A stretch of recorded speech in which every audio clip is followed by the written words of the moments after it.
नमस्कार. आज 26 नोव्हेंबर 2024 वार आहे मंगळवार. लोकसत्ता आणि इंडियन एक्सप्रेस वृत्तपत्र विश्लेषणमध्ये आपलं स्वागत आहे. विक्रमारंभ. पर्थ येथे झालेल्या पहिल्या कसोटी सामन्यात भारताने ऑस्ट्रेलियाचा 295 धावांनी धुव्वा उडवला. भारताचा हा ऑस्ट्रेलियातील आजवरचा सर्वात मोठा कसोटी विजय ठरला आहे. पर्थच्या ऑप्टस स्टेडियमवरील कसोटीत ऑस्ट्रेलियाला पराभूत करणारा भारत हा पहिलाच संघ ठरला. अगदीच विक्रमारंभ आपला काल झालेला आहे. त्याच्यानंतर संविधानात डावे उजवे नाही, सर्वोच्च न्यायालयाचा महत्त्वाचा निर्णय, उद्देशिकेतील समाजवादी धर्मनिरपेक्ष शब्दांवरील आक्षेप फेटाळले. पहा, मागच्याच लेक्चरमध्ये आपण याबद्दल चर्चा केली होती की सुप्रीम कोर्टामध्ये केस चालू आहे व त्याचा निकाल सोमवारी येण्याचे जास्त चान्सेस आहेत व अगदी काल निकाल आलेला आहे व सुप्रीम कोर्टाने मान्य केलेला आहे की समाजवादी धर्मनिरपेक्ष हे जे शब्द 42वी घटनादुरुस्तीने टाकलेले होते ते अगदी योग्य आहेत व त्यामध्ये आपल्याला काहीही चुकीचं दिसत नाही आहे असं काल सुप्रीम कोर्टाने मान्य केलेलं आहे. तर अगदीच आपण काल न्यायालय काय म्हटलं ते निरीक्षण आपण न्यायालयाचे नक्कीच पाहूयात. पहिलं निरीक्षण पहा, राज्यघटना किंवा उद्देशिका कोणत्याही विशिष्ट डाव्या किंवा उजव्या आर्थिक धोरण किंवा रचनेचा पुरस्कार करत नाही. समाजवादाकडे शासनाची कल्याणकारी राज्याप्रती आणि संधीच्या समानतेप्रती कटिबद्धता या दृष्टीने पाहिले पाहिजे. भारतीय चौकटीत त्यामध्ये आर्थिक आणि सामाजिक न्यायाचा तत्वाचा समावेश होतो. आर्थिक किंवा सामाजिक परिस्थितीमुळे कोणताही नागरिक वंचित राहणार नाही याची शासन खबरदारी घेते. समाजवाद खाजगी उद्यमशीलतेवर तसेच अनुच्छेद 19 क आणि ग अंतर्गत मूलभूत अधिकार असलेल्या उद्योग व व्यापार करणाऱ्याच्या अधिकारावर निर्बंध आणत नाही. 1976 करण्यात आलेल्या सुधारणेमुळे भारताचे वर्णन स्वायत्त लोकशाही गणराज्य याऐवजी स्वायत्त समाजवादी धर्मनिरपेक्ष लोकशाही गणराज्य असे केले जाऊ लागले. आणीबाणीच्या काळात संसदेने घेतलेले सर्व निर्णय रद्दबातल ठरतात असे म्हणता येणार नाही असेही न्यायालयाने काल नमूद केले. त्यासोबतच सुप्रीम कोर्टाने काय म्हटलं पहा, धर्मनिरपेक्षता हा शब्द सर्व धर्मांचा समान आदर करणारे प्रजासत्ताक गणराज्य दर्शवतो, तर समाजवाद या शब्दातून सामाजिक, राजकीय किंवा आर्थिक अशा सर्व प्रकारच्या शोषणाचे उच्चाटन करण्याचा प्रजासत्ताकाचा निर्धार दिसतो असे काल सुप्रीम कोर्टाने म्हटले. आता अगदी हे वाचल्यानंतर थोडंसं तुम्हाला गंगावून गेलं असेल की अगदी हे काय म्हणत आहे मास्तर, पण पहा आता याला आपण एक एक करून एक्सप्लेनेशन करण्याचा प्रयत्न करूयात. चालेल, ठीक आहे. तत्पूर्वी आज संविधान दिवस आहे. तर आपलं जे भारतीय संविधान आहे ते 75 वर्षाचं झालेलं आहे. संविधान @75. ओके, त्यानिमित्ताने सर्वांना हार्दिक शुभेच्छा. ओके, व संविधान हे लिव्हिंग डॉक्युमेंट आहे. पहा, आता माझ्याकडे जे संविधान आहे ते भारत सरकारने छापलेलं संविधान आहे. भारत सरकार अंतर्गत विधी व न्याय मंत्रालय यांनी लेटेस्ट एडिशन पहा 2014 मध्ये छापलेलं होतं. मग त्याच्यानंतर संविधानची दुसरी कोणती कॉपी आलेली नाही आहे. 2014 मध्ये याची लेटेस्ट कॉपी आपल्याला प्राप्त झाली. मग ते माझ्याकडे संविधान आहे. तर तेच म्हणतोय मी परत एकदा की संविधान हे लिव्हिंग डॉक्युमेंट आहे. UPSCने यावरती भरभरून प्रश्न विचारलेले आहेत. त्यामुळे प्लीज शक्य झालं तर एकदा नक्कीच संविधान तुम्ही वाचून घेऊ शकता. ओके, परत एकदा आपण येऊयात आपल्या वृत्तपत्राकडे. तर आता आपण काम करूयात. हे जे संविधानामध्ये डावे उजवे नाही असं जे सुप्रीम कोर्टाचं काल लेटेस्ट जजमेंट आलेलं आहे त्याला पहिल्यांदा समजून घेण्याचा प्रयत्न करूयात. ओके, त्याच्यानंतर आपल्या संपूर्ण हेडलाईन्स वगैरे आपण पुन्हा पाहणारच आहोत. मग चला आपण डायरेक्टली जाऊयात आजचं संविधान भानकडे. ओके, म्हणजे कालचं जे जजमेंट आलं ना 25 नोव्हेंबरला ते खरंच म्हणजे खूप बेस्ट आलं. आणि त्यानंतर अगदीच आजचं जे संविधान बाण आहे पहा, हे पण म्हणजे दोन्ही एकत्रितरित्या येणं हे एक योगायोग आहे असं तुम्ही म्हणू शकता. म्हणजे खूप बेस्ट योगायोग हा जमलेला आहे. तर पहा, ती जनता अमर आहे संविधान बाणाचं आहे आपलं. संविधानात 1976 साली केलेल्या 42 घटनादुरुस्तीने सुमारे 30 अनुच्छेदांमध्ये बदल केले गेले आणि काही अनुच्छेद जोडले गेले होते. यालाच म्हणतात मिनी कॉन्स्टिट्यूशन. किती पहा, जवळपास 30 अनुच्छेद नाहीत ना त्यांना जोडण्यात गेले होते किंवा त्यामध्ये बदल करण्यात आलेले आहेत. ओके, म्हणजे 30 आर्टिकल्समध्ये बदल त्यांनी केलेला होता. आजपर्यंत घटनादुरुस्त्या झालेल्या आहेत, पण सर्वात मोठी घटनादुरुस्ती कोणती किंवा मिनी कॉन्स्टिट्यूशन ऑफ इंडिया म्हणून कोणाला ओळखलं जातं तर अमेंडमेंट 42 याला ओळखलं जातं. ओके, कॉन्स्टिट्यूशनल अमेंडमेंट 42 ॲक्ट कधीचा आहे 1976. ओके, हा पॉईंट तुम्हाला लक्षात ठेवायचा आहे. मग पहा, हे सध्याला चर्चेत का आलं तर अगदीच काल पहा सुप्रीम कोर्टाने महत्त्वपूर्ण जजमेंट दिलेलं आहे की इंदिरा गांधी यांनी इमर्जन्सी दरम्यान जे constitutional amendment act of 42nd constitutional amendment act of 1976 हे त्यांनी सुप्रीम कोर्टाने काल वैध ठरवलेलं आहे. यामध्ये ज्या काही दुरुस्त्या केलेल्या होत्या, ओके, म्हणजे आता त्यातील प्रमुख दुरुस्त्या म्हणतोय त्या त्यांनी काय केलेल्या आहेत, वैध ठरवलेल्या आहेत. Okay, done. आता हे थोडंसं तुम्हाला समजलेलं असेल, त्यामुळेच पहा सुप्रीम कोर्टामध्ये कालचं जे जजमेंट आलं ना त्यामध्ये हेच पॉईंटवर बोलण्यात आलेलं आहे. पहा कुठे गेलं तर अगदीच पहा 1976 मध्ये करण्यात आलेल्या सुधारणेमुळे भारताचे वर्णन. ओके, हा एक पॉईंट त्यांनी धरून ठेवलेला आहे. त्यानंतर आणीबाणीच्या काळात संसदेने घेतलेले सर्व निर्णय रद्दबातल ठरतात असे म्हणता येणार नाही, असं काल सुप्रीम कोर्टाने म्हटलेलं आहे. ओके, मग आता परत आपण संविधान भानकडे जाऊयात. थोडंसं किचकट वाटत असेल तुम्हाला की म्हणजे इकडं परत, पण पहा अगदी हे खूप महत्त्वाचा पॉईंट आहे. ओके, तर पहा कालच्या लेक्चरमध्ये मी तुम्हाला एक होमवर्क दिलेला होता की तुम्ही इमर्जन्सी इंदिरा गांधी यांनी का लावली किंवा कशा पद्धतीने लावली हे तुम्हाला मी सांगितलेलं होतं की तुम्हाला ते वाचून यायचं होतं. होमवर्क म्हणून मी दिलेलं पण होतं. मग आय होप काल तुम्हाला दिलेलं होमवर्क तुम्ही केलेलं असाल, त्यानिमित्ताने आपण पुढे जाण्याचा प्रयत्न करूयात. तर काल होमवर्कमध्ये पण हेच सांगितलेलं होतं की 1975ला आपल्या देशामध्ये आणीबाणी लागली. बरोबर आहे. आणीबाणी कोणत्या कारणांनी लागलेली होती तर इंटरनल सिक्युरिटी या कारणांनी ती आणीबाणी लागली होती. अंतर्गत सुरक्षा या कारणांनी ही आणीबाणी लावण्यात आली होती. कोण होती तत्कालीन प्राईम मिनिस्टर? इंदिरा गांधी यांनी ही आणीबाणी लावली. ओके, मग आणीबाणी लावल्यानंतर पहा झालं काय तर जे जनता होती किंवा जे विरोधक होते, ओके, विरोधी नेत्यांना त्यांनी अटक करायला सुरुवात केली. ओके, इमर्जन्सी म्हणून त्यांनी डायरेक्टली पहा मी याच्यापूर्वी पण म्हटलेलं आहे आर्टिकल 358 तुमचं काय होतं तिथं सस्पेंड होतं. आर्टिकल 19 तिथं सस्पेंड होतं. व जनतेमध्ये भाषण कोण देतात तर विरोधक प्रमुखरित्या देत असतात. मग अगदीच पहा विरोधकांनी जिथं भाषण दिलं, जसं की विरोधकांनी जर भाषण दिलं किंवा कुठे आर्टिकल वगैरे लिहिण्याचा प्रयत्न केला की लगेच त्यांना अटक झाली. का अटक झाली तर त्यांचं आर्टिकल 19 तिथं सस्पेंड झालेलं होतं. समजलं का? पहा आर्टिकल 19 आपल्याला काय स्वातंत्र्याचा अधिकार देतो की अभिव्यक्ती वगैरे आहे. आता मी तुम्हाला जे काही बोललो तो आहे किंवा माझे विचार तुमच्यासमोर जे ठेवतो आहे ते कोणत्या आर्टिकल अंतर्गत देत आहे तर आर्टिकल 19चा मी उपभोग इथं घेत आहे. बरोबर, आर्टिकल 19 अंतर्गत मला अभिव्यक्ती स्वातंत्र्याचा मी इथं उपभोग वगैरे घेत आहे असं तुम्ही म्हणू शकता. बरोबर आहे. मग यालाच अनुसरून पहा ज्यावेळेस आणीबाणी लागली होती 1975 मध्ये त्यावेळेस आर्टिकल 358 नुसार तुमचं आर्टिकल 19 काय झालं होतं सस्पेंड झालं होतं ऑटोमॅटिकली. मग हे आर्टिकल आपलं 19 सस्पेंड झाल्यानंतर जे विरोधक आहेत ना त्यांनी कुठेही बोलण्याचा प्रयत्न केला ना लगेच त्यांना जेल वगैरे होत होती. बरोबर आहे. मग जेल झाली काही नेत्यांना. त्यानंतर जे न्यूजपेपर आहेत पहा, आता आपण इंडियन एक्सप्रेसला मी का जास्त तवज्जो देतोय किंवा याला जास्त महत्त्व का देतोय तर पहा इंडियन एक्सप्रेस असं एक न्यूजपेपर होतं. त्यावेळेस त्यांनी पहा जे आर्टिकल येतात ना ते त्यांनी पेपर डायरेक्टली कोरा छापला. असं का केलं त्यांनी? इंडियन एक्सप्रेसनी पहा त्याला लढा देण्यासाठी त्यांनी इंडियन एक्सप्रेसचं जे आर्टिकलचं जे पेज असतं एडिटोरियल पेज ते त्यांनी कोरं छापलं व तशा पद्धतीने त्यांनी सेन्सरशिपला वगैरे विरोध केला. म्हणजेच काय तर 1975 मध्ये ज्यावेळेस आणीबाणी लावली आर्टिकल 352 नुसार 352 व कारण होतं अंतर्गत सुरक्षा या कारणानुसार ज्यावेळेस इमर्जन्सी लावण्यात आली संपूर्ण देशभरामध्ये मग त्यावेळेस अगदीच जे न्यूजपेपर्स वगैरे आहेत ना त्यांच्यावरती सेन्सरशिप लागली गेली. सेन्सरशिप लावणं गेलं म्हणजेच काय तर पहिल्यांदा न्यूजपेपर छापण्याच्या अगोदर पहिल्यांदा तिथं काय केलं जातं पहा सरकारची तिथं परवानगी घ्यावी लागायची किंवा आज घडीला तुम्हाला माहिती असेल पहा न्यूजपेपर छापल्यानंतर आपल्याकडे रिव्ह्यू वगैरे घेतलं जातं की न्यूजपेपरमध्ये सगळीकडे बरोबर आहे का किंवा एखाद्याच न्यूजपेपरनं फेक बातम्या वगैरे जर छापलेल्या असतील तर त्याच्यावरती दंड वगैरे लावलं जातं. ओके, अशा पद्धतीने आज घडीला चालतं. पण ज्यावेळेस इमर्जन्सी लागली जाते ना त्यावेळेस सेन्सॉरशिप लागते आपल्या संपूर्ण न्यूजपेपर्सला वगैरे किंवा जे टी व्ही मीडिया वगैरे आहे त्यांना. म्हणजेच काय तर तुम्ही जी कोणती बातमी दाखवत आहात ना ती पहिल्यांदा सरकारकडून अप्रूव्ह करून घ्यावी लागते. अप्रूव्ह करून घेतल्यानंतरच तुम्हाला पेपरमध्ये वगैरे त्या बातम्या छापता यायच्या. मग हे कारण होतं. तर याच कारणानिमित्त जी इंडियन एक्सप्रेस आहे त्यांनी डायरेक्टली कोरे पेजेस त्यांनी छापायला चालू केले. ओके, कारण पहा अगदी त्यांचं तोंड बंद करण्यात आलेलं होतं ना अगदी तसंच पहा आवाज दाबला जाऊ लागला जनतेचा. त्यासोबतच पहा दरम्यानच्या काळात न्यायपालिकेवर देखील सरकारचा दबाव वाढू लागला. मग आता ही जी न्यायपालिकेवर सरकारचा दबाव वाढू लागत होता हे समजून घेण्यासाठी ना पहिल्यांदा आपल्याला 1975 मध्ये जे अलाहाबाद हायकोर्टाचं जजमेंट आलं नव्हतं ना ते समजून घेणं गरजेचं असेल. ओके, थोडंसं बॅकग्राऊंड समजून घ्या तुम्ही. अलाहाबाद उच्च न्यायालयाने जजमेंट काय दिलं होतं पहा की इंदिरा गांधी या इलेक्शनमध्ये अवैध ठरलेले आहेत. का तर त्यांनी 1971 मध्ये जे पोस्टवरती त्या होत्या प्राईम मिनिस्टर म्हणून त्या पदावरती होत्या.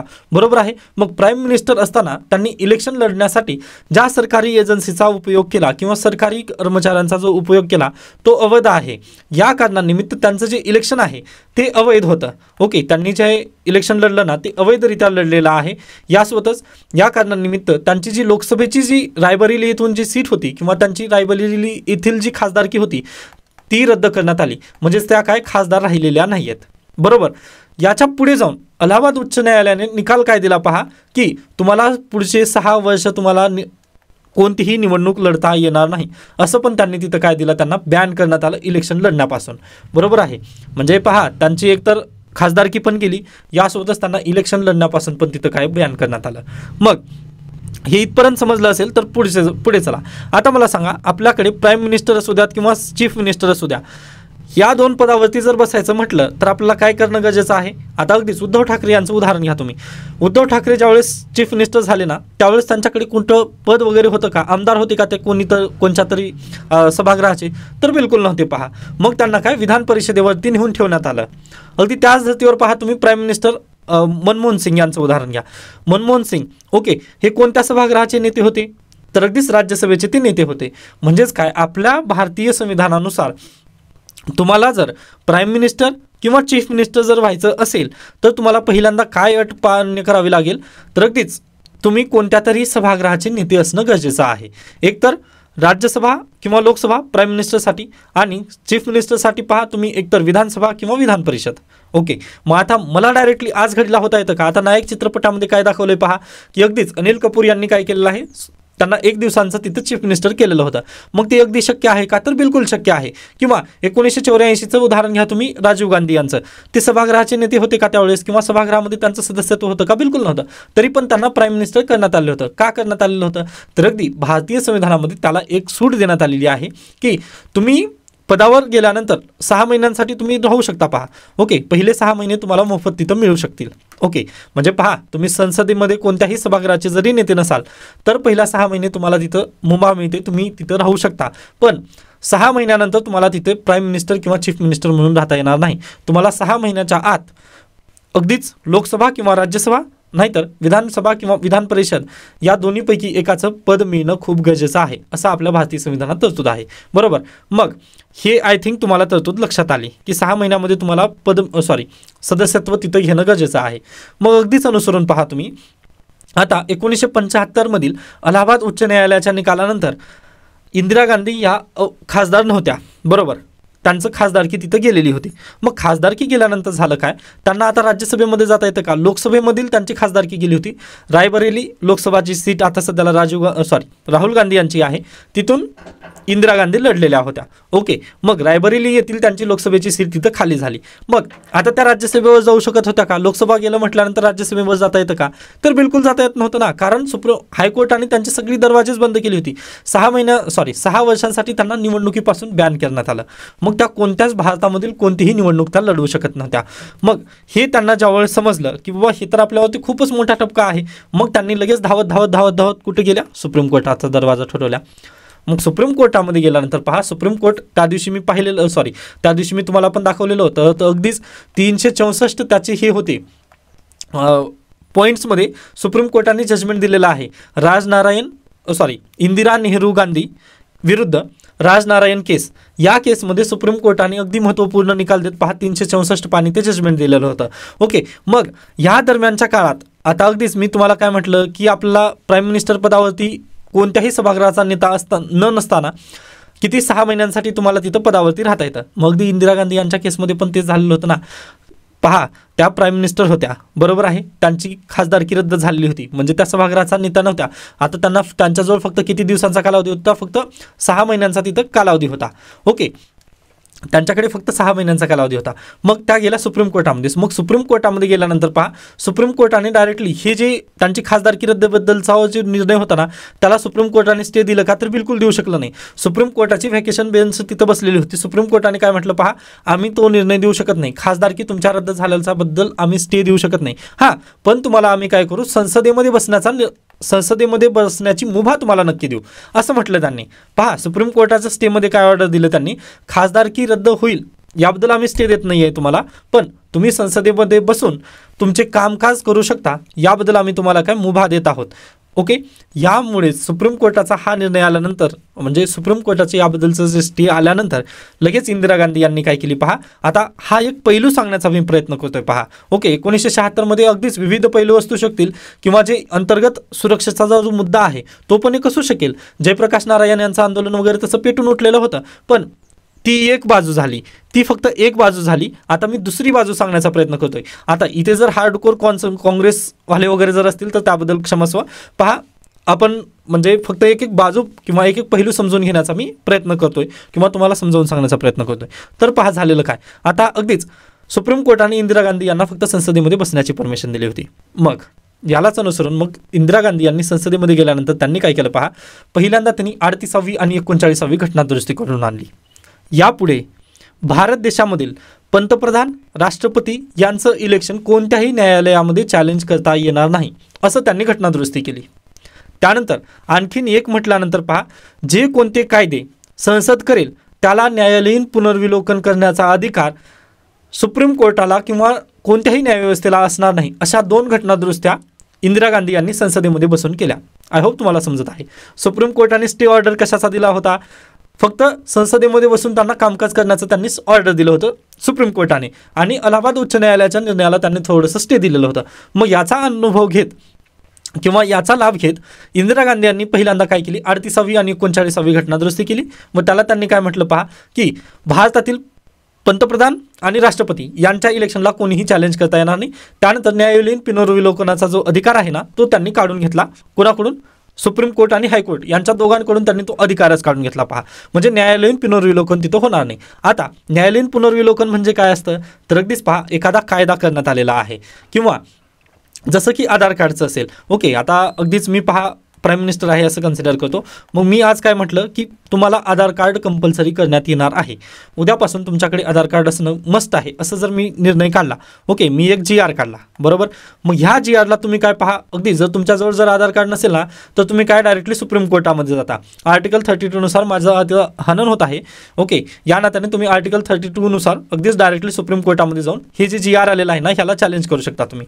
अगदी तसंच पण इंदिरा गांधी यांनी 38वी आणि 39वी घटना दुरुस्ती करून काय म्हटलं की प्राईम मिनिस्टरचं इलेक्शन असेल किंवा प्राईम मिनिस्टर अंतर्गत केलेला कोणताही कायदा असेल त्याला कोणत्याही न्यायालयामध्ये चॅलेंज करता येणार नाही. म्हणजे पहा, खूप आता अगदीच जर तुम्ही क्लासमध्ये असताना तर अगदी आपण हे खूप डीपली वगैरे आणि खूप मस्त पद्धतीने सांगितलं असतं. कारण ना, हे ज्युडिशियरी आणि संसदेमधील बॅटल खूप मोठं आहे. आणि इंदिरा गांधी, देश की आंधी इंदिरा गांधी असं का म्हणतो आपण, हे तुम्हाला कदाचित समजलं असेल. आता अगदी जे विद्यार्थी पहा फक्त पुस्तक वाचलेत ना, कदाचित त्यांना हे समजणार नाहीत. पण ज्यांनी क्लास केलेले असतील कुठे ना, व तिथल्या शिक्षकांनी जर अशा पद्धतीने सांगितलं असेल म्हणजे खूपच आहे. त्या म्हणजे खूप हे इंटरेस्टिंग गोष्ट आहेत. ओके, व आज पण मी संविधानाला लिव्हिंग डॉक्युमेंट का म्हणतो त्याची नेमकी कारणच ही आहेत. पहा, ओके, एकीकडे इंदिरा गांधी जास्त मोठं व्हायचं बघत होती, तर दुसरीकडे सुप्रीम कोर्ट स्वतःला मोठं समजायचं बघत होता. मग ह्या दोघांच्या टशांमध्ये हे सगळं काही घडलेलं होतं आपल्या देशामध्ये. ओके, मग 38वी आणि 39वी घटना दुरुस्ती त्यांनी केली, बरोबर आहे. इंदिरा गांधी यांनी स्वतःला अगदी सावरण्याचा त्या 6 महिन्यामध्ये प्रयत्न भरपूर केला.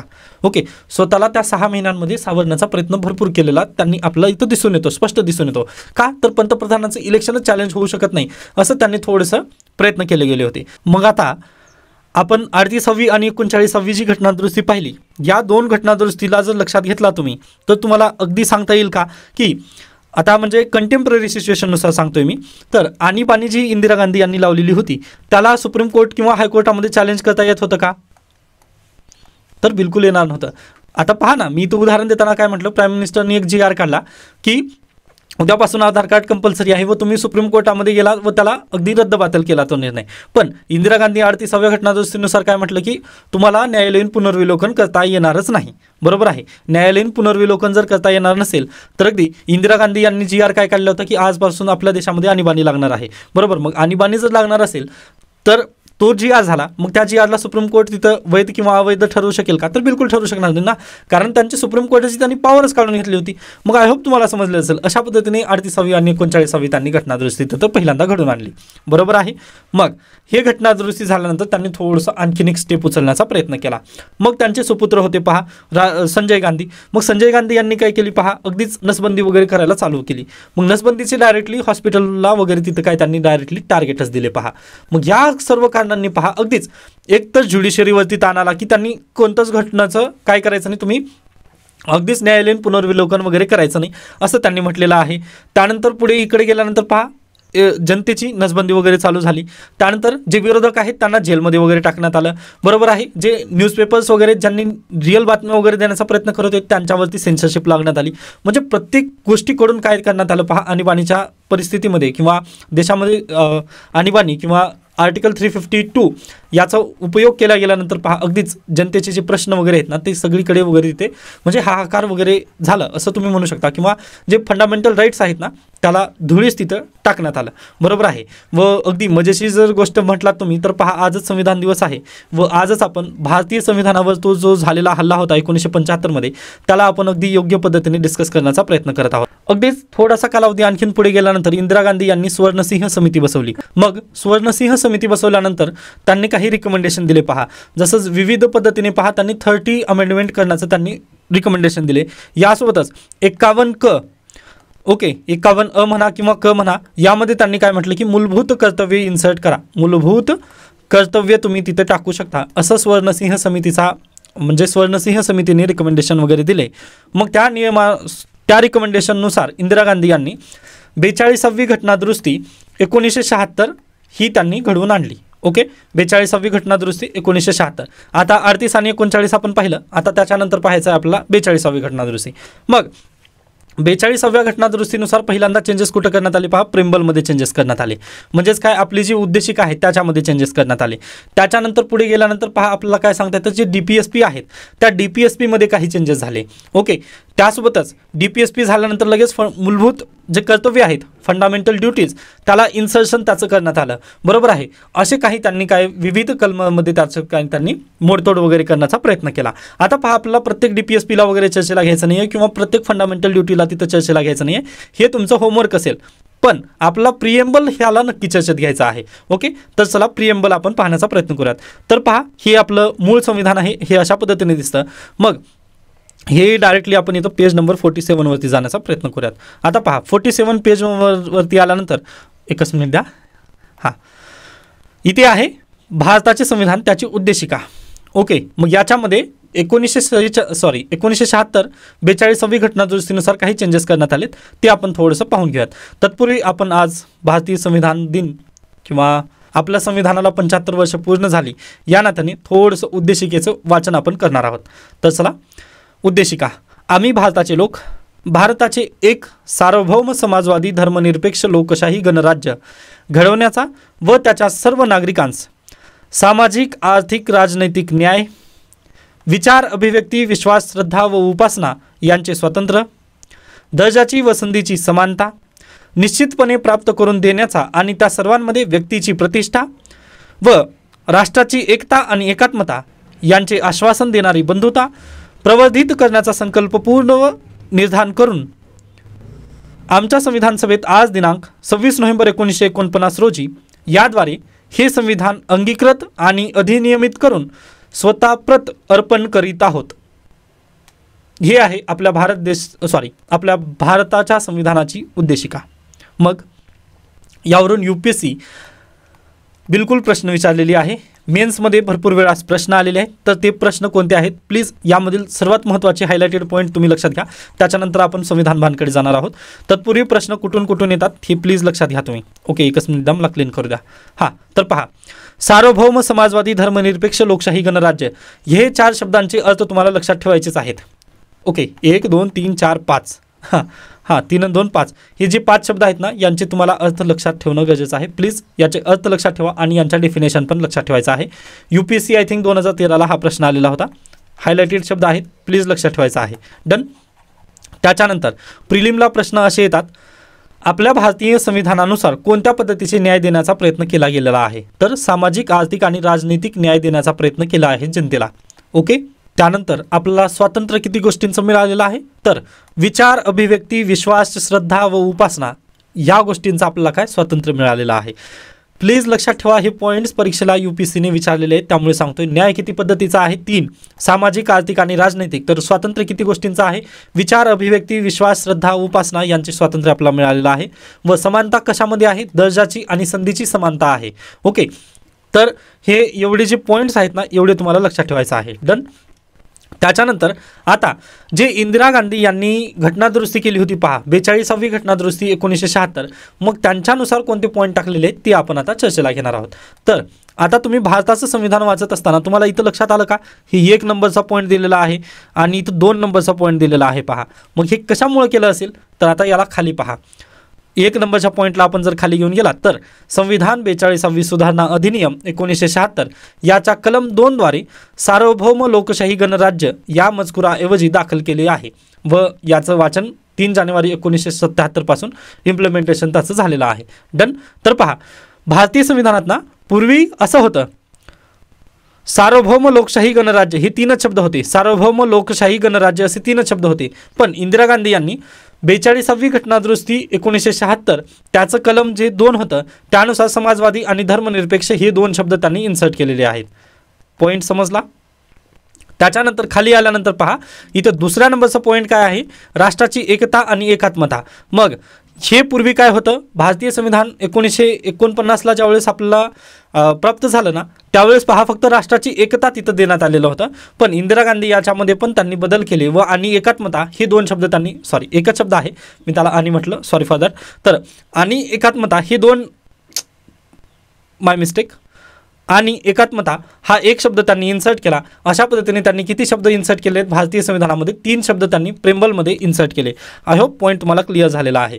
पूर्वी फक्त राष्ट्राची एकता होतं, आता त्याचं राष्ट्राची एकता आणि एकात्मता यांचे आश्वासन देणारी बंधुता प्रवर्तित करण्याचा संकल्प पूर्ण निर्धार करून देत आहोत असं त्यांनी तिथं इन्सर्ट केलेलं आहे. ओके, जे विद्यार्थी इंग्लिशमध्ये आहेत त्यांच्यासाठी परत एकदा आपण इथे एकच मिनिट, हायलाइटेड कुठं आहे टेक्स्ट, इथं आहे पहा. Okay, Fraternity assuring the dignity of the individual and the unity and integrity of the nation. Integrity हा शब्द त्यांनी इन्सर्ट केलेला आहे. त्याच्यानंतर sovereign socialist secular democratic Republic, यापैकी सोशलिस्ट आणि सेक्युलर हे 2 शब्द आहेत ना, ते त्यांनी 1942वी संविधान दुरुस्ती 1976 मध्ये त्यांनी हे पॉईंट टाकलेले आहेत. ओके, सॉरी थोडंसं फास्ट बोलण्यामध्ये कधी कधी शब्दांचं म्हणजे शब्द अस्ताव्यस्त होतात, त्याबद्दल क्षमस्व, पण आय होप तुम्हाला हे संपूर्ण पॉईंट समजलेले असतील. मग पहा, जे इंदिरा गांधी यांनी हे बदल केलेले होते आपल्या प्रेम्बलमध्ये, सोशलिस्ट, सेक्युलर, इंटिग्रिटी हे जे शब्द टाकले होते ना, मग याला लगेच चॅलेंज करण्यात आलं. त्यावेळेस पण सुप्रीम कोर्टाने काय म्हटलं पहा, अगदी मिनर्वा मिल्स केसमध्ये, की जे काही प्रेम्बलमध्ये चेंजेस झालेले आहेत ना ते अगदी योग्य आहेत, आम्ही त्याला मान्य करतो असं म्हणून सुप्रीम कोर्टाने प्रेम्बलमध्ये अमेंडमेंट होते का याला त्यांनी काय निर्णय दिला बाबा, की यस प्रेम्बलमध्ये आपल्याला अमेंडमेंट होते. आता 1960 मध्ये ज्यावेळेस बेरुबारी प्रकरण होतं ना, त्यावेळेस सुप्रीम कोर्टाने म्हटलं preamble is not a part of constitution. Okay, preamble आपल्या कॉन्स्टिट्यूशनचा पार्ट नाही असं सुप्रीम कोर्टाने 1960च्या बेरुबारी खटल्यामध्ये सांगितलेलं होतं. ओके, पण पुन्हा ज्यावेळेस मिनर्वा मिल्स वगैरे खटला आला किंवा केशवानंद भारती खटल्यामध्ये 1973 मध्येच केशवानंद भारती खटल्यामध्ये सुप्रीम कोर्टाने बेरुबारीचा निकाल पुसला गेला व त्यांनी काय म्हटलं पहा, की आम्ही याला मान्यता देत आहोत, प्रेम्बल हे पार्ट आहे कॉन्स्टिट्यूशनचा. Okay, preamble is the part of constitution आणि प्रेम्बल काय आहे, identity card of constitution. Okay, असं म्हणत त्यांनी सुप्रीम कोर्टाने प्रेम्बलला त्यांनी घटनात्मकता तिथं दिलेली होती 1973ला. मग लगेच इंदिरा गांधी यांनी 1976 मध्ये त्याला काय केलं पहा, तर अमेंड केलं. मग अमेंड केल्यानंतर मिनर्वा मिल्स खटल्यामध्ये सुप्रीम कोर्टाने काय मान्य केलं, की अमेंडमेंट जे प्रेम्बलमध्ये झालेलं आहे ना त्याला आम्ही तिथं मान्यता देत आहोत असं सुप्रीम कोर्टाने तिथं त्या बेसिसवर त्यांनी मान्य केलेलं आहे. आय होप तुम्हाला हे सर्व पॉईंट इथं आता अगदी योग्यरित्या समजलेले असतील. यावरून काय सांगता येतं मग आपल्याला बरं, तर पहा सुप्रीम कोर्टाने इंदिरा गांधी यांनी 1976 मध्ये जे 3 शब्द प्रेम्बलमध्ये टाकलेले होते त्याला सुप्रीम कोर्टाने मिनर्वा मिल्स केस 1980 मध्ये अगदी याला मान्यता दिलेली होती. पण हेच प्रकरण जे आहे ते 2024 मध्ये परत एकदा अश्विनी उपाध्याय परत प्रकरण उकरून काढण्याचा त्यांनी प्रयत्न केला व त्यांनी काय म्हटले, की ही जी घटना दुरुस्ती झालेली आहे 42वी घटना दुरुस्ती 1976 झाली, त्या दरम्यान जे सगळे विरोधक होते ना ते जेलमध्ये होते, जे सर्व विरोधक होते ते जेलमध्ये होते, बरोबर आहे. मग जेलमध्ये असल्यानंतर तिथं विरोध करणारं कोणी नव्हतं. या कारणानिमित्त तुम्ही काय करा, ही जी 42वी घटना दुरुस्ती करण्यात आलेली आहे तिला तुम्ही स्ट्रक डाऊन करा, समजतंय. आणि आपल्या ज्या भारतीय संविधानातील जे मूळचं प्रेम्बल होतं ते प्रेम्बल तसंच असावं. हे जे 3 शब्द टाकण्यात आलेले आहेत, सॉरी सोशलिस्ट, सेक्युलर आणि हे जे इंटिग्रिटी शब्द टाकण्यात आलेले आहेत ना याला तुम्ही डिलीट करून टाकावं असं म्हणत अश्विनी उपाध्याय यांनी 2024 मध्ये केस टाकली सुप्रीम कोर्टामध्ये. आय होप तुम्हाला हे सर्व पॉईंट क्लिअर झालेले आहेत. मग सुप्रीम कोर्टामध्ये केस गेल्यानंतर पहा अगदी 1980ला जजमेंट तर ऑलरेडी आलेलं आहे की 42वी घटनादुरुस्ती ही वैध आहे, बरोबर. पण अश्विनी उपाध्याय यांचं काय म्हणणं आहे की पहा, विरोधक जेलमध्ये आहेत या नात्याने तुम्ही याला स्टक डाऊन करा. आता पहा, हा पॉईंट इथं व्हॅलिड होऊ शकत नाही. आता हा व्हॅलिड होऊ शकत नाही, याच्या पूर्वीच्या लेक्चरमध्ये मी हे बोलत होतो, पण पहा त्यावेळेस मी काय म्हटलं की हे ज्युडिशियल रिव्ह्यूमध्ये प्रकरण आहे व आपण कायदे पंडित नाही या कारणाने मी बोलत नव्हतो त्यावेळेस. पण आता आपल्याला बोलण्याला चान्सेस आहे, कारण सुप्रीम कोर्टाने पण हे मान्य केलेलं आहे. तर पहा, विरोधक नाहीत या कारणानिमित्त तुम्ही डायरेक्टली घटनादुरुस्ती तिथं बदलू शकत नाही. असं का म्हणतोय मी, कारण पहा आपल्या भारतीय संविधान आता भारतीय जी संसद आहे, आज घडीला संसदेमध्ये थोडंसं विपक्ष स्ट्रॉंग झालेला आहे, बरोबर. पण 2014 घ्या आणि 2019 घ्या, त्यावेळेस विपक्ष स्ट्रॉंगच नव्हता ना, तिथं विपक्षी नेता पण नव्हता. मग त्यावेळेस जे काही घटनादुरुस्त्या वगैरे झाल्या किंवा ज्या काही तिथे ॲक्ट वगैरे पास करण्यात आली, मग ते पण अवैध म्हणून तुम्ही जाऊ शकता का सुप्रीम कोर्टामध्ये? तर बिलकुल जाऊ शकत नाही. पहा, मग ह्याच कारणाने सुप्रीम कोर्टाने पण काय केलं आहे पहा, त्यांचं ऐकलं नाही. अश्विनी उपाध्याय यांनी जी केस केली होती ना, त्यांनी तिथं काय म्हणजे त्यांचे जे पॉईंट्स आहेत ना, त्यांनी व्हॅलिड ठरवलेले नाही आहेत.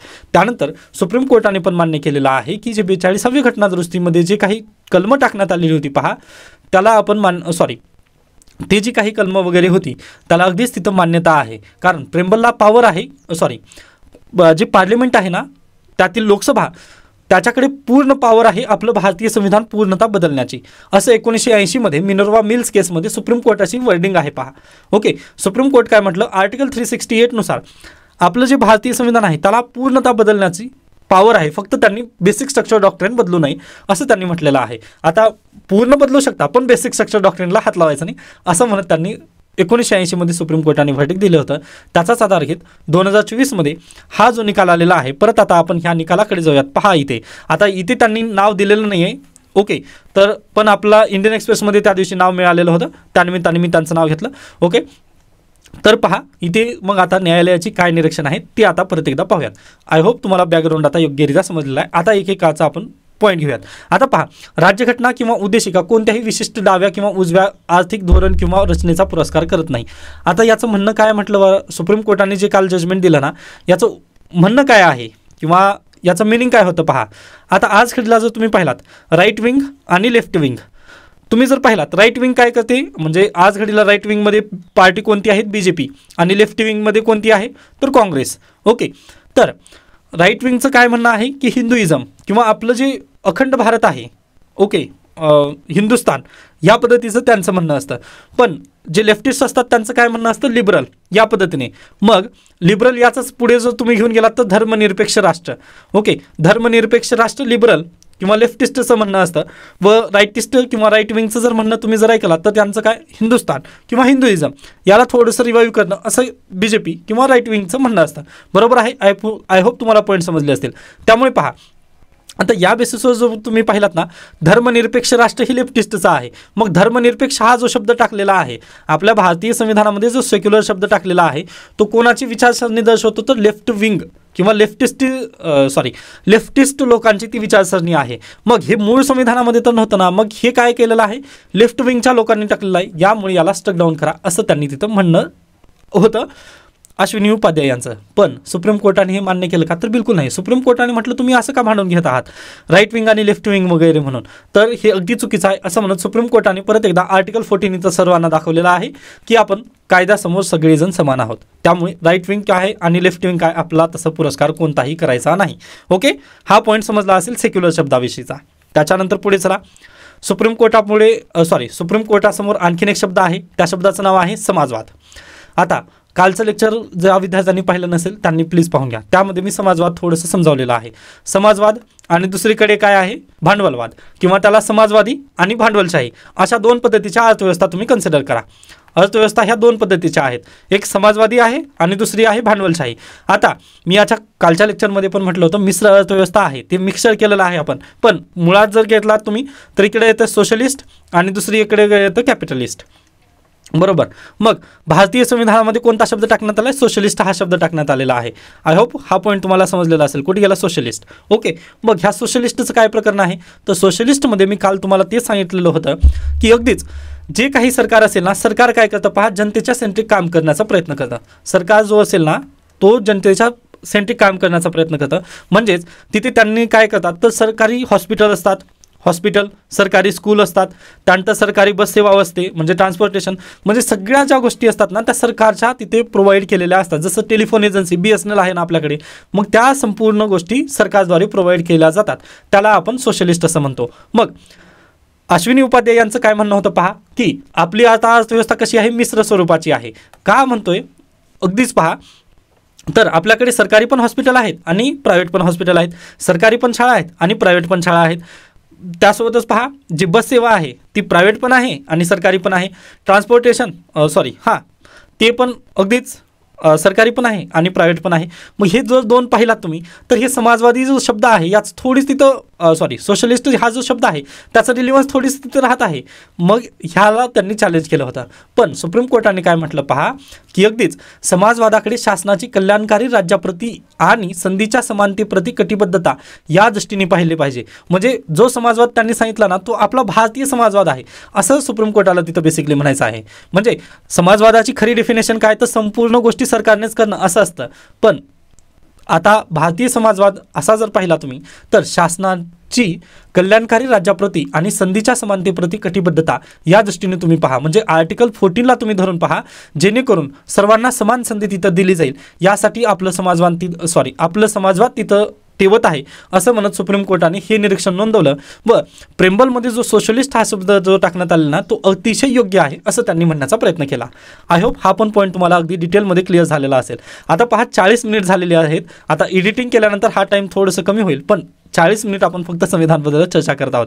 म्हणजे हे अतिशय माझ्यासाठी पण एक चांगली गोष्ट आहे की तुम्हाला मी एवढ्या डिटेलमध्ये वगैरे सांगत आहे. पण कदाचित काही विद्यार्थ्यांना थोडंसं बोरिंग पण झालं असेल तर थोडासा ब्रेक घ्या, परत आपण इथूनच सुरुवात करू शकता तुम्ही. ओके, तर मी इथूनच रेकॉर्डिंग परत चालू करतोय. तर पहा, तिसरा मुद्दा होता भारतीय चौकटीत, त्यामध्ये आर्थिक आणि सामाजिक न्यायाच्या तत्वाचा समावेश होतो. ओके, न्याय कशा पद्धतीने दिलेला आहे मी याच्यापूर्वी पण सांगितलं. पहा तुम्ही, न्याय कसा आहे आपल्याला, justice, social, economical and political. समजलं, सोशल आणि इकॉनॉमिक जस्टिस तुम्हाला मिळवून द्यायचं आहे. त्यासाठी आपल्याला काय जे सोशलिस्ट शब्द आहे तो मदत करतो असं सुप्रीम कोर्टाने काल निरीक्षण दिलेलं आहे. डन. आता अगदीच पॉईंट समजत असतील तुम्हाला, पहिल्यांदा वाचल्यानंतर काही समजलं नव्हतं, पण आता तुम्हाला एक एक पॉईंट समजत असेल. त्याच्यानंतर आर्थिक आणि सामाजिक परिस्थितीमुळे कोणताही नागरिक वंचित राहणार नाही याची शासन खबरदारी घेते. कोणत्या गोष्टींमुळे पहा, आर्थिक आणि सामाजिक परिस्थितीमुळे. बरोबर आहे. त्यासाठीच पहा EWS आरक्षण कशासाठी आलं, ज्याकडे आर्थिकरित्या ज्या व्यक्तीला म्हणजे खूपच पिछडा आहे, म्हणजे अगदी तो ओपनमध्ये येतो पण आर्थिकरित्या तो कमजोर आहे, त्यांना पुढे घेऊन जाण्यासाठी आपण काय EWS आरक्षण आणलेलं आहे. बरोबर आहे. आणि सामाजिक परिस्थितीमुळे जर कोण व्यक्ती जर मागे पडलेला असेल तर त्यांच्यासाठी आहे SC STचं आरक्षण किंवा OBCचं जे आरक्षण आहे ना ते त्यांच्यासाठी आहे, जे की सामाजिकरित्या ते मागे पडलेले आहेत. व जर कोणी आर्थिकरित्या जर मागे पडलेलं असेल तर त्याला EWS आरक्षण पुढे घेऊन येतं. ओके, तर यासाठी ही तरतुदी वगैरे आहेत. त्याच्यानंतर पुढे चला, समाजवाद खाजगी उद्यमशीलतेवर तसेच अनुच्छेद 19 क ग अंतर्गत मूलभूत अधिकार असलेल्या उद्योग व व्यापार करण्याच्या अधिकारावर निर्भर नांदत नाही. पहा, आज पण आता जर तुम्ही पाहिलात तर समाजवादाची डेफिनेशन काय होती, तर सगळ्या गोष्टी सरकारी करायचं. पण आपल्या भारतीय संविधानामध्ये तसं कुठं म्हटलेलं आहे का, किंवा आर्टिकल 19(1) त्यामधील जे ग आहे त्यानुसार आपलं कुठं दिसलं का की आपल्या जे समाजवाद आपण प्रेम्बलमध्ये टाकला त्यामुळे आपला व्यापार करण्याच्या गोष्टीवरती दबाव वगैरे आलेला आहे? तर बिलकुल नाही ना. आपण व्यापार करू शकत आहोत तिथे सगळेजण. म्हणजे मला आता पहा, मला टीचिंग क्षेत्रामध्ये वगैरे जायचं, त्यामुळे मी टीचिंग करू शकत आहे ना. असं नाही आहे की फक्त प्रेम्बलमध्ये तिथं सरकारीच असावं असं सोशलिस्ट शब्द टाकल्यामुळे आपल्यावरती परिणाम वगैरे झाला. तर बिलकुल आपल्या आयुष्यावर काहीच परिणाम झाला नाही त्याचा. उलट याचा परिणाम काय झाला पहा, तर सरकारला एक तिथं ऑब्लिगेशन आलं की बाबा तुम्ही समाजवादी राष्ट्र आहात. बरोबर, समाजवादी राष्ट्र असल्यामुळे तुम्हाला काय करायचं, जनतेची सेवा करायची. हे उलट त्यांच्यासाठी चांगलं आहे, जनतेकडून हे गोष्टी आलेल्या आहेत, त्यासाठी हे तुमच्यासाठी बेटर आहे असं सुप्रीम कोर्टाने काल म्हटलं. त्याच्याही पुढे गेल्यानंतर पहा, 1976 करण्यात आलेल्या सुधारणांमुळे भारताचे वर्णन स्वायत्त लोकशाही गणराज्य याऐवजी स्वायत्त समाजवादी धर्मनिरपेक्ष लोकशाही गणराज्य असे केले जाऊ लागले. म्हणजेच काय, आपल्या भारत देशाची जी प्रतिमा होती ना ती पूर्वी संकुचित होती, ती आता वाईड करण्याचा प्रयत्न केलेला गेला आहे असं सुप्रीम कोर्टाचे काल निरीक्षण काल 1976 जी 42वी घटना दुरुस्ती झाली ना त्याला त्यांनी तशा पद्धतीने पाहिलेलं आहे. त्याच्यानंतर आणीबाणीच्या काळात संसदेने घेतलेले सर्व निर्णय रद्दबातल ठरतात असे म्हणता येणार नाही असेही काल सुप्रीम कोर्टाने नमूद केले. व मी काल म्हटलं ना, अश्विनी उपाध्याय यांचं म्हणणं काय होतं की त्यावेळेस विरोधक सगळे जेलमध्ये होते, त्यामुळे तुम्ही हे जे कॉन्स्टिट्युशनल अमेंडमेंट झाली ना 1976 मध्ये तीच तुम्ही स्ट्रक डाऊन करा असं त्यांचं मत होतं. परंतु पहा, विरोधक नसले म्हटले काय झालं, जे कोणते तिथे पार्लमेंटचे जे मेंबर होते ना ते तरी जनतेमधून निवडून गेले होते ना. ओके, जनतेमधून ते पण निवडूनच गेले होते की आता इंदिरा गांधी रायबरेलीतील त्यांची सीट होती, मग जनतेने त्यांना पण निवडूनच दिलं होतं ना. मग असं म्हणता येणार नाही आपल्याला की विरोधक जेलमध्ये आहेत यानंतर तुम्ही त्यांचं जे स्ट्रक डाऊन करा. तर यासाठीच पहा, सुप्रीम कोर्टाने काय म्हटलं, जे काही आणीबाणीच्या काळामध्ये निर्णय घेतले होते ते कोणी घेतले होते, मेंबर ऑफ पार्लमेंट यांनीच घेतलेले होते. ओके, इंदिरा गांधी पण काय पहा रायबरेलीमधून सीट जिंकून आलेल्या होत्या, त्यामुळे त्यांनी निर्णय घेता आलं. त्यांनी डायरेक्टली तिथं जाऊन पार्लमेंटमध्ये वगैरे जाऊन बसून निर्णय घेतला का, ते बिलकुल घेतला नाही. या कारणानिमित्त आणीबाणीमध्ये जे काही निर्णय घेतले होते ते अगदी योग्य होते, किंवा त्याबद्दल जे पार्लमेंटने जे काही निर्णय घेतले किंवा 1976 मध्ये जी 42वी घटना दुरुस्ती करण्यात आली ती अतिशय योग्य होती असं म्हणत काल सुप्रीम कोर्टाने याला काय दिलेलं आहे पहा, इथे अपहोल्ड केलेलं आहे. ओके, यामुळे आता अगदीच जी 42वी घटना दुरुस्ती होती ती अतिशय योग्य होती, असंच याच्या पुढून पण आपल्याला काय बोलता येणार आहे. आय होप तुम्हाला अगदीशय जास्त डिटेल पद्धतीने हे विश्लेषण आपल्याला पार पडलेलं आहे. ओके, त्याच्यानंतर आता तुमचं होमवर्क काय असेल तर अगदीच भारतीय संविधानामध्ये जे घटना दुरुस्त्या झाल्या जे की 42वी घटना दुरुस्तीला अनुसरून आहेत, ज्यामध्ये पहा आर्टिकल 39 मध्ये पण काही पॉईंट जोडण्यात आलेले आहेत, जसं की अगदीच बालकांना पण काम करण्यासाठीची संधी वगैरे तिथं माय बॅड. तर पहा DPSPला फॉलो करण्यासाठी म्हणजे बालकांचा आणि महिलांचा विकास करण्यासाठी सरकारने जे काही निर्णय घेतले जातील ना त्या निर्णयाला सुप्रीम कोर्टामध्ये चॅलेंज वगैरे करता येऊ नये, किंवा फंडामेंटल राईट जर एखाद्याचं व्यक्तीचं हनन तिथं होत असेल तर त्याला तुम्ही DPSPला थोडंसं वर पहा, असे जे काही निर्णय घेण्यात आले होते ना 42व्या घटना दुरुस्तीनुसार, तर त्याला तिथं वैधता वगैरे तिथं दिलेली आहे. मग आय होप तुम्हाला हे संविधान बाणाचं समजलेलं असेल. त्यानंतर जे सुप्रीम कोर्टाने कालचा जो निर्णय दिला ना तो अगदी योग्यरित्या तुम्हाला समजलेला असेल.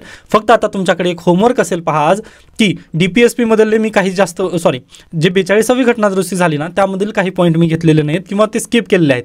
त्यापैकी एक आहे 51 क मध्येच काय आहे तुमचे मूलभूत कर्तव्य आहेत ना त्याबद्दल बोलण्यात आलेलं आहे. आणि DPSP मध्ये जे काही अमेंडमेंट झालेले होते ना ते एकदा तुम्ही गुगलवरती जाऊन सर्च करून थोडंसं वाचून घ्या. ओके, ते दोन जर गोष्टी केलात ना तुमचं संविधान बाण किंवा जे काही 42वी घटना दुरुस्ती आणि जे 3 आर्टिकलना बदल करण्यात आले होते ते तुमचे वैध तिथं ठरलेले जातील. आय होप हा पॉईंट तुम्हाला अगदी योग्यरित्या समजलेला असेल. त्याच्यानंतर पहा, मी सहसा म्हणत नाही की तुम्ही मला प्रतिक्रिया वगैरे द्या, पण आज नक्की म्हणत आहे व संविधान दिवस आहे या निमित्ताने तुम्हाला हा पॉईंट समजलेला आहे का नाही, किंवा पॉलिटी अगदी चांगल्या पद्धतीने तुम्हाला समजली असेल तर प्लीज मला कमेंट सेक्शनमध्ये आज तुम्ही प्रतिक्रिया नक्की कळवू शकता. ओके, फक्त आजच्या दिवस म्हणतोय मी, कमेंट करू शकता तुम्ही, बाकी डेली मी मागत नाही आहे. ओके, त्याच्यानंतर आपण पुढे जाऊयात समाज माध्यमे आणि कृत्रिम बुद्धिमत्ता. आता सर्वांना माहिती आहे आर्टिफिशियल इंटेलिजन्स आलेला आहे. ओके, त्यासोबतच जे ॲपल डिव्हाइसेस आहेत त्यामध्ये ॲपल इंटेलिजन्स. ओके, म्हणजे आर्टिफिशियल इंटेलिजन्सच आहे, AI आहे, सगळीकडेच ते AI आलेलं बरोबर. मग AI नुसार पुढे गेल्यानंतर एक स्टेप पुढे जर गेलात तुम्ही तर डीप फेक इंटेलिजन्स. ओके, किंवा डीप फेक टेक्नॉलॉजी आपण आलेली आहे. आता डीप फेक टेक्नॉलॉजी काय आहे तर अगदीच पहा, हा एखादा व्यक्ती आहे याचा तुम्ही डायरेक्टली फेस वगैरे बदलू शकता किंवा त्याचा चेहरा वगैरे बदलू शकता, त्याचा आवाज बदलू शकता. हे आर्टिफिशियल इंटेलिजन्स आहे, फक्त त्याला डीप फेक म्हणजे डीपली जाऊन ती करणारे टेक्नॉलॉजी वगैरे आहे तशा पद्धतीने. मग झालं काय पहा, काल नारायण मूर्ती यांच्यातर्फे एक शेअर मार्केटमध्ये त्यांनी कंपनी चालू केली आहे असं तिथं त्यांनी काय म्हटलं पहा, एक न्यूज सर्व समाज माध्यमांवरती वगैरे पोहोचली. मग त्यामुळे पहा नारायण मूर्तीची जी कंपनी आहे ना त्याचे शेअर अगदीच वाढले तिथे. ओके, मग शेअर वाढल्यानंतर पहा ते सर्वांना म्हणजे घेता वगैरे आलं नाही किंवा त्यांची प्राईस वगैरे तिथं रक्कम वाढली. मग ही रक्कम वाढल्यानंतर ज्यावेळेस त्या न्यूजचं किंवा समाज माध्यमावरची जी न्यूज फिरत होती त्या न्यूजचं त्यांनी ज्यावेळेस हे केलं म्हणजे त्याचं फॅक्ट चेक वगैरे करण्यात आलं ना त्यावेळेस समजलं की ही तर फेक न्यूज होती. पण इथे लोकांचा तर पैसा त्यांनी म्हणजे पहा, एक शेअर जर 10 रुपयाचा असेल ना तर त्याला फेक न्यूजमुळे यांनी 100 रुपयाला खरेदी केला बरोबर. आता समजलं असेल, 10 रुपयाचं एक शेअर त्यांनी फेक न्यूजमुळे 100 रुपयाला खरेदी केलं. मग हे जेव्हा नारायण मूर्ती यांना समजलं ना त्यावेळेस त्यांनी लगेच पत्रकार परिषद घेत त्यांनी म्हटलं की ही डीप फेक टेक्नॉलॉजीने करण्यात आलेली फेक न्यूज होती, आम्ही तशा पद्धतीची कोणतीही कंपनी वगैरे किंवा नवीन कंपनी आम्ही खरेदी करत नाही आहे असं त्यांनी म्हटलं. मग त्यावेळेस लक्षात आलं की बाबा हे आर्टिफिशियल इंटेलिजन्स होतं किंवा डीप फेक टेक्नॉलॉजीचा याच्यामध्ये वापर करण्यात आला. मग यामुळे पहा अगदीच इथे काय झालेलं आहे म्हणजे जनतेला वगैरे काल लॉस सहन करावा लागला बरोबर. त्यानिमित्ताने पहा आज कृत्रिम बुद्धिमत्तेतील प्रगती काहीशी मर्यादित आहे. तरीही याचा समाज माध्यमांमधला वापर इतका धोकादायक ठरतो आहे. भविष्यात ही जोडी काय उत्पात आणू शकेल याचा साधा विचारही आज भयचकित करून सोडतो आहे. बरोबरच आहे पहा. त्यानंतर रश्मिका मंदना यांचा तो मागे व्हिडिओ पण तशा पद्धतीने डिफेक्ट टेक्नॉलॉजीद्वारे करण्यात आलेला होता पहा. म्हणजे हे जे सर्व काही होत आहे ना, हे याच्या पुढे काय भयावह स्थिती येऊ शकेल ही एक आपल्याला काय चाहूल लावून देऊ शकतो नक्कीच. ओके, त्यानिमित्ताने हा आर्टिकल दिलेला आहे. त्याच्यानंतर पुढे चला, ठाकरे प्लस ठाकरे. आता पहा, एकीकडे राज ठाकरे आहेत व दुसरीकडे उद्धव ठाकरे आहेत. आता अगदीच महाराष्ट्रातील जनता तर म्हणेल की दोघांनी एकत्र येऊन लढावं. मग अगदीच त्याबद्दलच हा लेख दिलेला आहे की आता तरी दोघं बंधू एकत्र येऊन लढा देणं गरजेचं आहे. पहा, अगदी बाळासाहेब ठाकरे यांचे जर विचार किंवा जी मराठी अस्मिता त्यांनी पुढे आणलेली होती किंवा प्रबोधनकार ठाकरे, ओके, प्रबोधनकार ठाकरे, बाबासाहेब आंबेडकर किंवा जे तत्कालीन जे नेते होते ना, त्यांनी मुंबई वाचवलेली आहे. अन्यथा मुंबई पूर्वीच गुजरातला आपली गेली असती. ओके, मग प्रबोधनकार ठाकरे, त्यानंतर डॉक्टर बाबासाहेब आंबेडकर यांचे खूप मोलाचे योगदान आहेत आपल्याला मुंबई महाराष्ट्राला मिळण्यासाठी. मग त्याच्यानंतर प्रबोधनकार ठाकरे यांच्यापासूनच पुढे बाळासाहेब ठाकरे यांना ती विचार वगैरे तशा पद्धतीने मिळाले. त्यामुळे मराठी अस्मितेचा झेंडा घेऊन पुढे कोणती पार्टी उदयास आली तर शिवसेना. पण आज घडीला तुम्ही पाहतात का शिवसेना तशा पद्धतीने राहिलेली आहे का, किंवा मराठी अस्मितेचा त्यांच्यासमोर प्रश्नचिन्ह आहे का? तर बिलकुल सध्याला तुम्ही पाहिलात ना, तर अगदीच मान्य आहे बीजेपी विजेता झाली, पण मराठी अस्मितेचा त्यावरती ठपका वगैरे आहे का, किंवा मराठी अभिजात वगैरे तसा आहे का? तर बिलकुल राहिलं नाही आहे ना. आता मी काय मराठी करतोय असं जर तुम्हाला वाटत असेल तर प्लीज क्षमस्व. पहा, प्रॉब्लेम कसा आहे, आपण अगदी जी तयारी करत आहोत UPSCची किंवा MPSCची, त्यामध्ये मराठीमध्ये साहित्य आज घडीला आहे का? एकीकडे आपण अभिजात मराठी भाषेला दर्जा मिळाला म्हणून आपण खूप उड्या मारत आहोत, पण दुसरीकडे आपल्याला त्यामध्येच लिटरेचर वगैरे मिळत नाही आहे. किंवा आता तुम्ही कोणतंही म्हणजे आता तुम्हाला जर चांगल्या पद्धतीचं एखादी चित्रपट वगैरे हवं असेल तर त्याचं पहा ना तुम्ही. आता आपण पाहत नाही मला मराठी चित्रपट तेवढ्या प्रमाणात, पण का पाहत नाही? ओके, तर कारण अगदी आपल्याला पण हिंदीची सवय लागली ना. आता तुम्ही जर साऊथ इंडियन पाहिलात तर त्यांचे मल्याळम, तमिळ, तेलुगू वगैरे तशा पद्धतीने त्यांचे व्हर्जन येत आहेत, पण मराठीचे कधी येणार?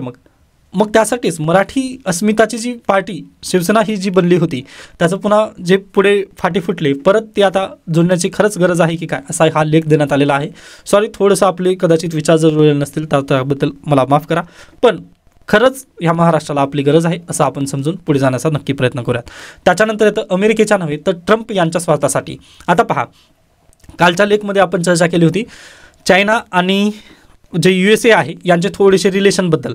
ओके, आता याला थोडंसं आणखीन जर पुढे कालच्याच लेक्चरमधून आणखी थोडंसं जर पुढे घेऊन जाण्याचा प्रयत्न केला मी, तर पहा, अमेरिका आणि चायनाचा जर व्यापार तुम्ही पाहिलात तर त्यानुसार अमेरिकेची तूट, व्यापारातील जी तूट आहे ना, त्यानुसार पहा 2021मध्ये त्यांची व्यापाराची तूट होती 352 अब्ज अमेरिकी डॉलर्स. 2022मध्ये ती तूट झाली पहा 382 अब्ज अमेरिकी डॉलर्स. 2023मध्ये 279 अब्ज अमेरिकी डॉलर्स आणि सप्टेंबर 2024मध्ये 217 अब्ज अमेरिकी डॉलर्स एवढी तूट त्यांची होती. ओके, म्हणजेच काय इथं डेफिसिट. आता हे डेफिसिट काय असतं तर पहा इथं एकच मिनिट द्या, याला परत एकदा क्लीन करेन मी. म्हणजे डेफिसिट किंवा त्याला तूट म्हणतात. आमदनी अठ्ठ्याण्णव खर्चा रुपया असं म्हणजे तूट असते. तूट इज इक्वल टू काय, म्हणजे सोप्या भाषेत जर सांगायचं म्हटलं तर आमदनी अठ्ठ्याण्णव खर्चा रुपया. आमदनी फक्त 50 रुपये आणि खर्च आपला 100 रुपये. मग यामध्ये तूट किती दिसते? 50 रुपयाची इथं तूट आहे. ओके, मग यालाच असं म्हणतात. म्हणजे अमेरिकेची निर्यात तिकडे जास्त होत नाही, पण अमेरिकेमधून आयात खूप जास्त होतं. बरोबर आहे. मग आता पहा, डोनाल्ड ट्रम्प जर आले, आता थोडक्यात समजावून सांगण्याचा प्रयत्न करेन कारण 1 तासाच्या वरती टाईम गेलेला आहे, सॉरी फॉर दॅट. तर पहा, आता थोडक्यात जर समजावून सांगायचं म्हटलं तर ट्रम्प जर सत्तेवर आले व ट्रम्पला जर हे नकोसं वाटलं की जी अमेरिकेची तूट जी आहे त्यांनी सत्तेतून गेल्यानंतर 352 अब्ज डॉलर्स झाली व आता सध्याला ती 217 अब्ज अमेरिकी डॉलर्स इतकी तूट आहे चायनासोबतची. मग हे जर त्यांना लक्षात आलं ना, त्यांनी काय करतील, जे चायना आहे चायनामधून जर तुम्ही इम्पोर्ट करत असाल ना त्यावरती त्यांनी काय टॅक्स भरपूर वाढवतील. मग टॅक्स वाढवल्यानंतर प्रॉब्लेम काय होणार आहे, आता ती जर गरज खरंच अमेरिकेला जर जास्त असेल तर लोक काय करतील, तशाच पद्धतीने आता जर ती वस्तू 100 रुपयाला जर मिळत असतील व अमेरिकन सरकारने जर टॅक्स त्यावरती जर 20 रुपये लावलं तर ती आता उद्या वस्तू किती 120 रुपयाला मिळेल त्यांना. बरोबर आहे. मग यामुळे काय होईल, इथं महागाई वाढेल. पहा, देशामध्ये टॅक्स वाढवल्यानंतर महागाई वाढेल. मग त्याचे परिणाम कोणावरती दिसतील, लगेच भारतावरती पण त्याचे परिणाम दिसणार आहेत. बरोबर आहे. अमेरिकेमध्ये जो कोणता निर्णय घेतला जाईल ट्रम्प यांच्याकडून, जे की चायनासोबतची तूट कमी करण्यासाठी, तर लगेच इकडे काय होणार आहे पहा, आपला त्याचा फटका भारतावरती पण लगेच तिथे दिसेल. त्याच्यानंतर पहा, इकडे अमेरिकेने तशा पद्धतीने टॅक्स वाढवल्यानंतर भारतामध्ये त्याचे परिणाम दिसतील महागाईचे. पण अगदीच आता अमेरिकेला 20 रुपयांनी जर जास्त आगाऊचे जर पैसे जर द्यावे लागत असतील तर चायना पण काय करेल, त्यांची निर्यात वगैरे तिकडे कमी करेल, अमेरिकेसोबत थोडासा व्यापार त्यांनी कमी करेल. मग अमेरिकेसोबत व्यापार कमी केल्यानंतर चायनाला कोणता देश सोपा आहे, अगदीच जास्त पॉप्युलेशन असलेला प्यारा भारत. लगेच त्यांनी काय करतील, डम्पिंग आपल्या देशामध्ये जास्त करतील. डम्पिंग कशा पद्धतीने पहा, आता ही जी 100 रुपयाची जी वस्तू आहे ना, अमेरिकेत ती 120 रुपयाला जात आहे. मग तो काय करेल चायना, तर अगदीच पहा तिथे तीच वस्तू 110 रुपयाला वगैरे विकण्याचा प्रयत्न करेल, किंवा अगदीच त्याला जर परवडत असेल ना तर ती 90 रुपयाला पण भारतामध्ये ती वस्तू इकडे टाकेल. पण बेसिकली जर पाहिलं तर 110 रुपयाला ती वस्तू वगैरे भारतात डम्पिंग करेल. मग अगदीच भारतामध्ये डम्पिंग केल्यानंतर त्याचं भारतामध्ये भरपूर मार्केट आहे, त्यामुळे चायनाला माहिती आहे की आपलं व्यापार वगैरे कुठं करायचं. मग या कारणाने आपल्याला ट्रम्प जर सत्तेमध्ये आले तर त्याचे इफेक्ट आपल्याला चिरकाल दिसणार आहेत नक्कीच, कारण त्यांनी कोणतंही जर स्टेप उचललं ना तर भारतावर त्याचे परिणाम होतील पहा नक्की. त्याच्यानंतर ट्रम्प यांची व्यापारी वृत्ती. ओके, व्यापारी वृत्ती आपण पाहिली. त्याच्यानंतर इथं संरक्षणवादी ट्रम्प. आता संरक्षणवादी ट्रम्प कशा आहेत तर तुम्हाला माहिती असेल, पहा त्यांनी जेव्हा कॅम्पेन चालू केलं होतं त्या कॅम्पेनमध्ये त्यांनी काय म्हटलं, पहिल्या 100 दिवसांमध्ये आम्ही काय करणार आहोत, जे काही व्हिसालेस म्हणजे ज्यांच्याकडे व्हिसा नाही आहे ते जे अवैध आलेले आहेत, अवैध स्थलांतरित जे व्यक्ती आहेत त्यांना आम्ही त्यांच्या देशामध्ये वगैरे वापस पाठवणार आहोत असं त्यांनी म्हटलेलं आहे. बरोबर. मग आता पहा आपल्याकडे जे डंकी मार्ग म्हणतात, आय थिंक चित्रपट पण आलेला होता शाहरुख खान यांचा, बरोबर. तो जो डंकी मार्ग वगैरे आहे त्याद्वारे भारतातून पण काही व्यक्तींना अमेरिकेत अवैधरित्या गेलेले आहेत, ज्यांच्याकडे व्हिसा नाही पण ते अमेरिकेत आज राहतात ना, त्यांना परत वापस मायदेशी वगैरे पाठवलं जाईल. मग त्याचा पण आपल्या देशाची जी अनएम्प्लॉयमेंट आहे तिथे आणखीन जास्त इफेक्ट पडू शकेल. पहा, आय होप तुम्हाला हे सर्व काही तुम्हाला पॉईंट समजत असतील. त्याच्यानंतर कॉपला विरोध आहे. डोनाल्ड ट्रम्प सत्तेत आल्यानंतर त्यांचा कॉपला पण विरोध आहे. आत्ताच इथेच पहा ना बाजूचीच बातमी, COP29च्या ठरावात निधीऐवजी धूळफेक. बरोबर आहे, कारण आता सध्याला पैसे देत नाहीत, मग ट्रम्प आल्यानंतर ते पैसेच देणार नाहीत, कारण 2015ला तुम्ही आठवा ना कॉपला जाण्यापासूनच त्यांनी नगं म्हटले, हे काहीच नाही, आम्ही त्यामध्ये सहभागीच होणार नाही, कारण आम्ही कार्बन इमिशन करत नाही, असं डोनाल्ड ट्रम्पचे शब्द होते. मग अगदीच ट्रम्प आले, आता 7 आठवड्या फक्त आपल्याजवळ आहेत, मग 7 आठवड्यानंतर ट्रम्प सत्ता सांभाळतील, मग त्यानंतर पाहूयात की काय काय तिथे चेंजेस वगैरे होतील. आता पहा खूप वेळ झालेला आहे, त्यानिमित्ताने आपण आता इथेच थांबूयात. गोरखा संबंधीचा एक आर्टिकल आलेला होता, तो एक महत्त्वाचा आहे, शक्य झालं तर तुम्ही स्वतःहून वाचून घ्या. त्याच्यानंतर इंडियन एक्सप्रेसमधील पण 2 आर्टिकल कामाचे आहेत, प्लीज शक्य झालं तर वाचून घ्या. आता इथे मी थांबतोय. याबद्दल काही शंका काही सजेशन असतील तर नक्की मला सांगू शकता. त्यानंतर जे संविधान बाणाचा आपण कंप्लीट केलेला आहे त्याबद्दल तुमच्या प्रतिक्रिया नक्की कळवा. धन्यवाद.